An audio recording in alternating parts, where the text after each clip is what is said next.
did not already know, I am a fiction writer, and one of my stories is told from the perspective of a character who has fallen so hard into absurdity that he operates on a different playing field in seemingly a dimension separate from his family. He refuses to name them, feeling it gives them a sense of identity that is dangerous. A name means a lot, especially as something given at birth.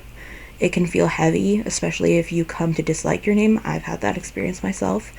It's one of the reasons I care about philosophy, the idea of forming yourself as your own person and the ways in which we often struggle to do so. I've is a heavy name to bear. It means I have, just without the apostrophe, and you kind of have to ask yourself, what is it they have right out of the gate? Obviously, two of the members already had a fair bit of experience as idols in IZ*ONE, so maybe that's it, but that still complicates things from an existential perspective. What is a new group doing bearing a name that boasts about experience and talents they have not shown in the context of this new team? And what about the other members? Do they match up in terms of skill and prowess? How could they? It's a lot to take in. It goes against many philosophies to implicate so much about what is truly a rookie group, and yet I feel their career path, the records, the wins, the awards, it's actually completely deserved, not because they're pretty or I like the way Wonyoung says California, which I do.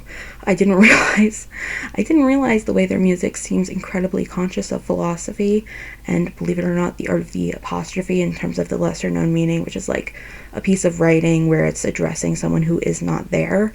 Specifically, I want to talk about two tracks on their first album, namely Blue Blood, as well as the title track, I Am. Blue Blood is deceptively complex, in part because of lineation and sentence structure. The chorus sounds very simple and honestly repetitive, but the verses are more tightly packed. They're careful to establish a sense of the song's setting right off the bat. There are a lot of simple sentences, but the lineation shows them packed together in a way that indicates its attempts at a greater sense of purpose.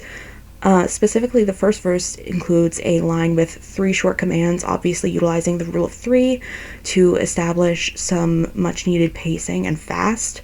Still, things are not completely balanced, as the last 2 lines play with the idea of ending. One ends with a dependent clause that utilizes passive voice, giving all of the focus to outside forces that render the girls themselves dependent. The last line starts by acknowledging how things start, emphasizing the potential of the flame imagery without acknowledging exactly how much it must grow. The pre-chorus draws upon this, utilizing anaphora in the very beginning. Specifically, they repeat until we are, and it develops the idea of a destination without acknowledging any sort of process to get there. They also establish a we they describe, which is an important part of the 2 songs I want to talk about. Like I said, they're apostrophes, and claiming the listener as part of the course of their lives calls into question who they are truly speaking of or for.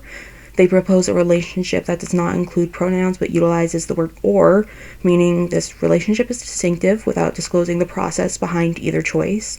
They ask a question, but not about who they might be, just what. The what being something that can be quote-unquote handled. As a result, the chorus is surprisingly conversational. They ask about the subject, but never get an answer to how this person feels, only an ambiguous reaction suggesting the listener truly is the subject, because that explains why we know so little about them, because them is everyone. They use repeated simple statements, but interestingly use the word this to describe their quote-unquote noble heart, thus redirecting the focus back to the speaker. They continue to focus on what and not the who as well, the course of the conversation occurring mostly within mere subtext. Gets a little more dramatic in the second verse. I'm not going to lie, the inclusion of polar opposite imagery is intriguing, and that gives options for what otherwise seems a very sure path. But the line about being soaked in their color really emphasizes how life, often symbolized by water, has a lot of implications in itself on the individual, but the soaking is portrayed as happening all at once, hardly a matter of, say, living in Sartrean good faith. There are more instances of some simple sentences being packed together, and even the return of anaphora, but it comes off as more so overwhelming than a return to form, a return to comfort. They also bring back the motif of heat and the word until, but they seem to have formed a greater understanding of life as a process, as they are not putting a destination on a pedestal, rather highlighting to keep moving forward instead of being wistful about how things might end. They only recognize similarities in the end, the subject finally able to say they are also blue, and they should also be put on a pedestal, even regardless of their personal outcome, because down to our blood, the speaker was never that different from us. Next we have I Am, and oh my god, once again, we have to talk about heavy names.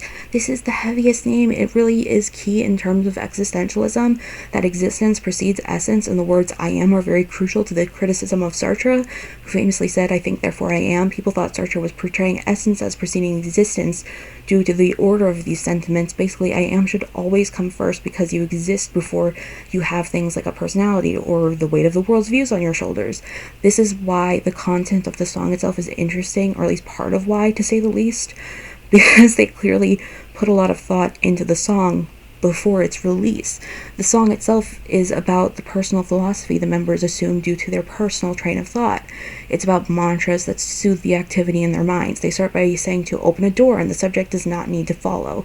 Rather, they present a balanced reputation with both them and the subject on their way, a word they draw out, again suggesting the importance of life as a process they simply accept.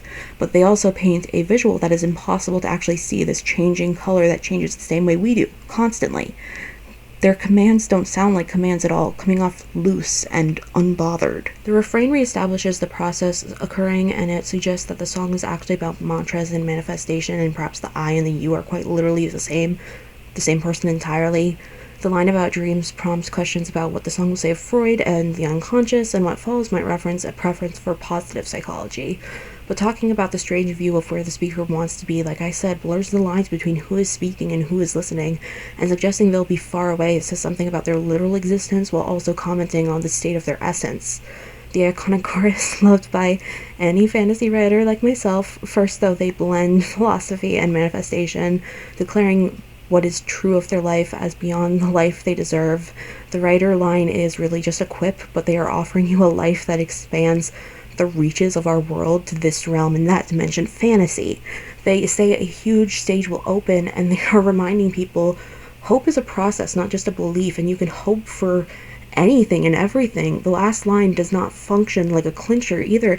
The song is about the expansion of the mind, like Revolution by Alexa or something. The second verse is, in a word, charismatic, enthusiastic even. The commands to look at Gaeul are sentences that feel self-fulfilled without a more simple structure, and the lines just keep coming. The speaker is not the same person as they were even a day ago, and it's presented like an opportunity. It's lighthearted in a way that change does not always seem to be. Their hearts flutter now.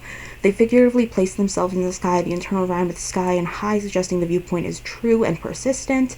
I also have to point out the way they embrace the process of things fading away, utilizing the verb are to literally expand the space and verbs the process occupies. The lowest part of the verse is also the highest they've ever presented themselves emotionally.